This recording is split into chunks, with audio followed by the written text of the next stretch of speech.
Presenting the Chhattisgarhi superstar पीताम्बर साहू। जी हाँ, मैं हाँ भजन गाया।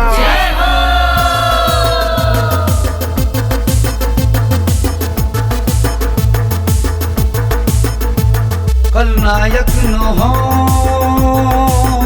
भजन गायक आऊं मैं,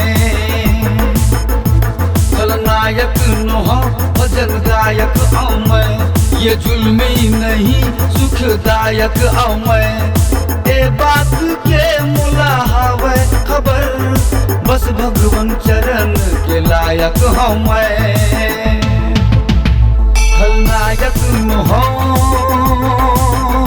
भजन गायक आऊं मैं।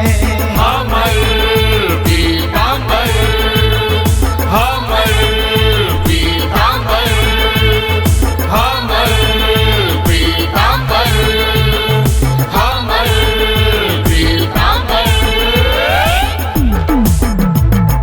CG Star। खलनायक न हो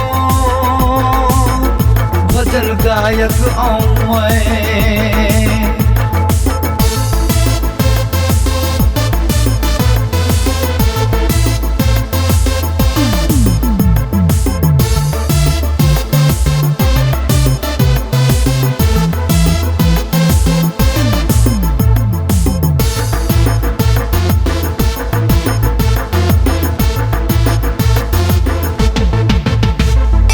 मंगल भवन या मंगलहारी, प्रभु दशरथ अजर बिहारी। उमा कहाँ मैं अनुभव अपना, सत्य हरि भजन जगत सब सपना। ये दुनिया सपना संसार सपना। खलनायक न हो भजन गायक आऊं मैं। खलनायक न हो भजन गायक आऊं मैं। ये जुल्मी न है सुखदायक आऊं मैं। ए बात के मुला हवे खबर, बस भगवान चरण के लायक हूँ मैं।